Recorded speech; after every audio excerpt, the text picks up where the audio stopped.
So I thought that we've seen it all when it goes to the level of dehumanization and cruelty and sadism in Israeli society and Israeli army and their government. Once we've heard about, for instance, killing drones targeting children, uh, already wounded and bombed, lying on the ground, and drones just making sure that the job is finished.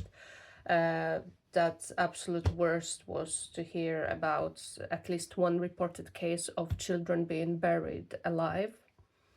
The case of beheading babies and children and hanging them on the trees. There are unfortunately pictures circling the internet. I've seen things that I should have not seen, and I didn't want to see. But at the same time, it's very important to not ignore and pretend that it's not happening.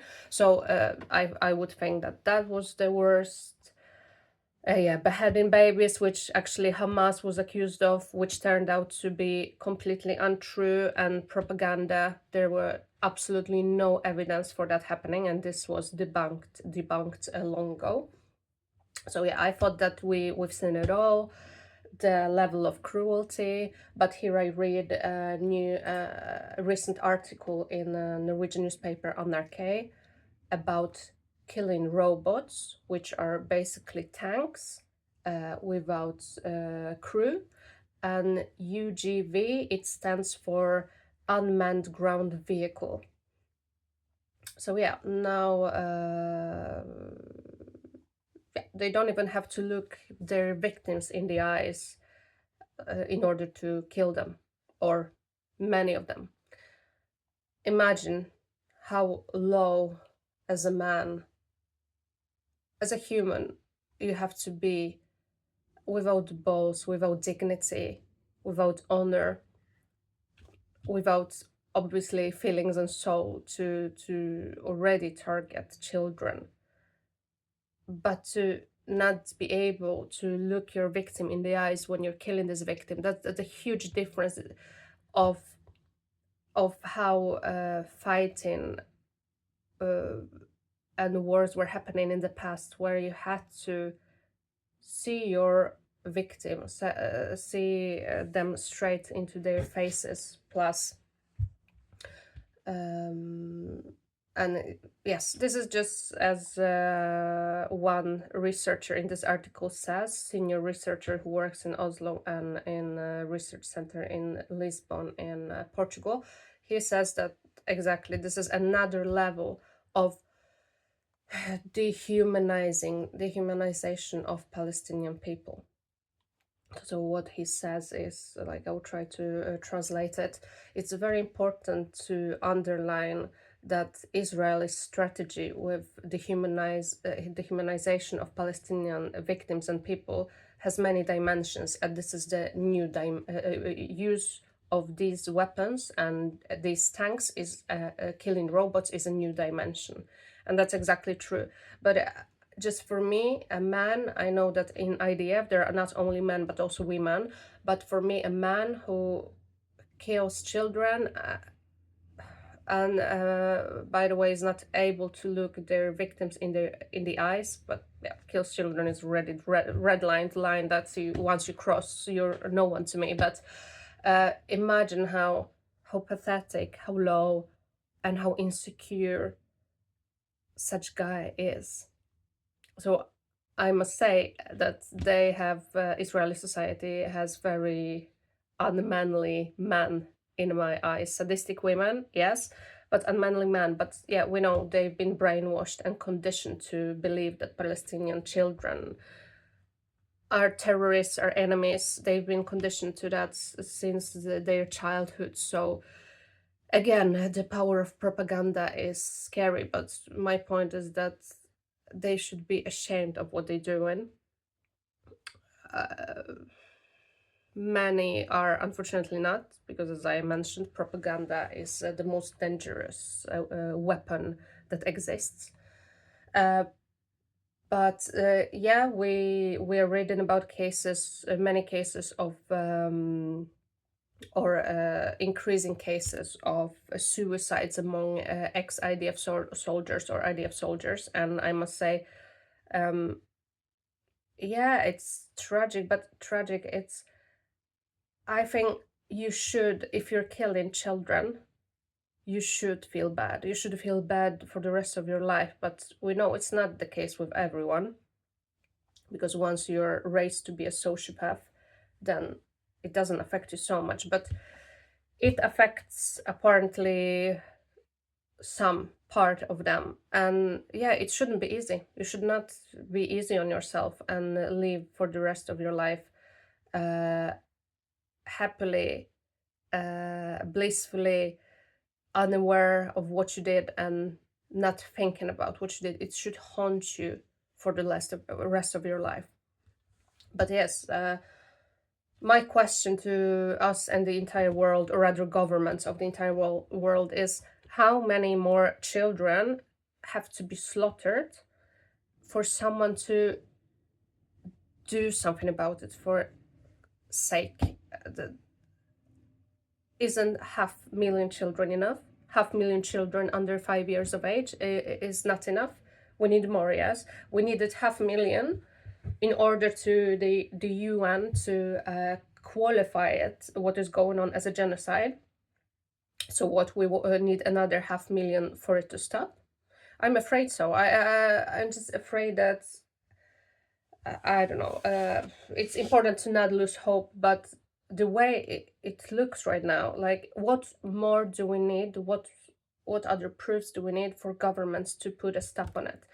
I recently, by the way, saw I think in the Young Turks, interesting alternative or independent media outlet on YouTube, the Young Turks, and they were talking that it seems like Donald Trump doesn't want to continue, but he has no choice because of being blackmailed, because of the Epstein files. It's all intertwined. It's that's a whole another video, a topic for a whole another video. Epstein files and assassination of Charlie Kirk, assassination of JF Kennedy. But okay, so what they said, that they feel like, or it seems like Donald Trump wants to stop, but he just cannot. They don't have power, or they are scared of what kind of information they have on them. So basically, they're scared of Israel. But I don't want to give such pass to Donald Trump. I'm not sure. Why? Because it's something else to. It seems like he does it very willingly. The whole support and donations and weapons and the green card to Netanyahu and his government. And speaking about, like he did some time ago, about some American Riviera in Gaza, like the guy is sick. So to get so far to talk about creating some beach resorts and casinos on a children's graveyard, on their blood, no, this is just cruel. This is sociopathic. So no, I think that he likes the idea of stealing the land, grabbing resources, and having his name and statues all around Gaza. That I think that this, unfortunately, this is what we're talking about. I'm not sure. I'm not convinced that he would like to stop, but he feels like he has not maybe no choice, but that he is blackmailed and Israel knows too much about them, about Epstein files, etc., etc. So, yeah, tell me what you think about Donald Trump. And by the way, I just posted. I just posted a picture of my great-great-grandfather who was slaughtered in a Katyn massacre in 1940 by Soviet Union. He was a Captain Claudius Nowogrodzki. And interestingly enough, I remember my grandmother talking to me about him when I was a child. And just today, I wrote her and said, "Is it true? Do I remember correctly that your great grandfather was no, your grandfather, so my great great grandfather, was killed during the Second World War?" And she sent me all the documents, so I posted it in the separate video. And yeah, I got quite moved and moved by it, because my thought is that we as Poles, Polish people who also suffered as much as Jews during the Second World War, we should know better, and we should see a genocide when it's happening. We should see it, should recognize it, we should definitely not ignore it, and we should never forget it. So, just to remind you, 3 million Jews were killed during the Second World War, but also 3 million Jews of Polish origin were killed. So, Polish nationality. So luckily, I see that there's more and more awareness in Poland. And Poland, by the way, Polish government, despite of what Netanyahu was trying to lie and manipulate the fact that Poland is pro-Israel. No, actually, Polish government is pro-two-state solution. I don't think it's possible to have any two-state solution with such demonic, crazy, just crazy society and nation as Israel. It's Israel actually, which makes it impossible.